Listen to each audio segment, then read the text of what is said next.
I'm going to start today with a few stats and a question. First stat. There are now more people over the age of 65 than under the age of 15 in Canada. 2. There are more people leaving the workforce than joining it. And that trend will continue. This is an incredible stat.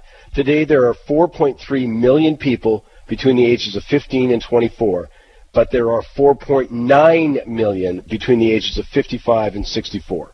5,000 Canadians retire every day, that number is going to move up to about 8,000. Why should you care?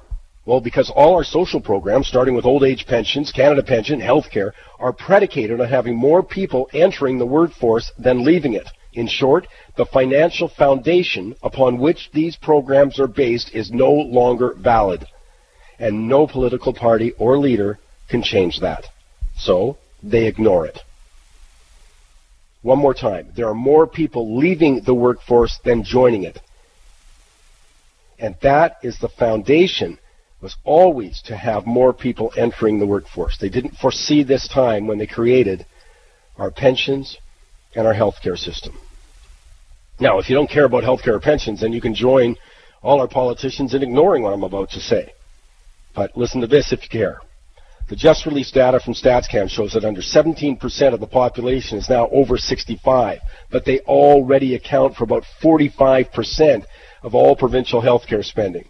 Now, I don't have the latest numbers yet. They haven't been released from StatsCan, but the ones I have, the most recent that they've released, say this. Healthcare spending for individuals under 65 averages around $2,500 a year. It doubles to about $5,000 once you hit 65 to 74. But here's the crunch. You get to 75, it's $11,000 per year. Over 85, it's $23,000 per year. But Canadians 85 and older are the second fastest growing population cohort in the country. They jumped 20% in the last 5 years alone. People over 100 are the fastest growing segment of the population. 41% more in the last 5 years. In BC, this is a monster program and problem, or challenge. Choose your word. Seniors right now, people over the age of 65, are about 28% of BC's population. That's as of 2015. They're going to grow to over half of the population by 2035. What do you think the implications for healthcare spending are? Luckily, Alberta's in better shape. It's the youngest province in the country. But Alberta's still going to experience healthcare crunch as the first wave of baby boomers turn 75 beginning in the year 2021. This financial crunch, especially in healthcare, is going to be enormous. My bet is that the Atlantic provinces, especially Newfoundland, New Brunswick, aren't going to be able to handle it. Then it's going to become all our problems as the Fed step in. But politicians hate demographics. Demographics spoil all their fun. It makes a mockery of their promises of this grand new program or this or free that. That's why they ignore the financial implications of the aging population, because the real challenge is paying for promises we've already made, especially in healthcare. No one's talking about it in the current BC election, just like the federal election before that, Alberta election before that. The financial implications of an aging population make all the so-called, we've costed our election platforms, a sad joke. I don't know if these leaders are really that ignorant of this, or they're just trying to mislead us. But nobody takes into account the financial changes inherent in the aging population. The federal government this year is going to spend about $51 billion on seniors programs. But by 2022, within 5 years, they're going to spend $63.7 billion. Nothing will have changed other than the number of seniors who are on the receiving end. We know the numbers from old age security. Go back to 2010, it cost us about $36.5 billion. That escalates, grows every single year. You got that? It grows every single year. If nothing else changes, back in 2010, 11, 12, 13, 14, 15, 16, you need an extra $3 billion. Then it grows to $6 billion a year. In 13 years, the cost in a single year will be $108 billion for old age security. That's $72 billion more than it cost us in just 2010. Final 2 points.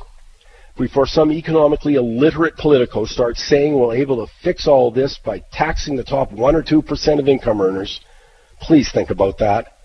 Right now, there's only about 275,000 to 300,000 people earning over 200 grand in Canada. They already pay half their income in some form of tax to the three levels of government. Really, how much more money do you think you can squeeze out of that group? Forget the economic consequences of doing it. They'll leave. But how much more do you think you can squeeze out of that group to pay the extra costs associated with an aging population that will reach something like 6, 7, 8 million people? So where does that leave us? Well, it's not necessarily a bad news story, not if we're prepared to change. Change the medical system first off. Listen to the conclusion of the Canadian Medical Association regarding the impact of an aging population. In quotes, the system needs to be massively transformed.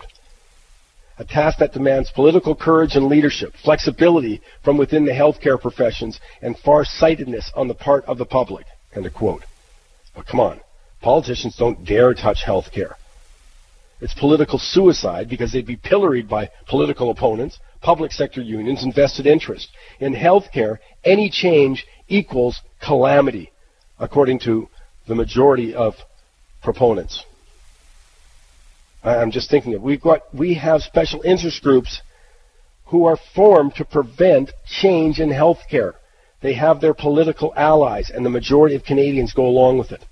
The odds of taking the necessary steps to change the system are very low. So, what will happen? Lots more stories about patients in the hallways, overcrowded waiting rooms, as if that isn't completely predictable, given our refusal to adjust. Finally, the only solution to the financial challenges of an aging population is much higher levels of economic growth. You know, I'm shocked at how few people make the connection between economic growth and the ability to pay for our social programs. I would think it would be straightforward. But many of the same people who demand government services turn around and demand our resource industries be restricted. And when it comes to oil, they want them shut down. Look at Vancouver right now, or Toronto right now. You got people and politicians saying, we're going to slow down that real estate market, to the applause of so many. Yet the real estate market plays a pivotal role in economic growth and government revenues. There's always a trade-off.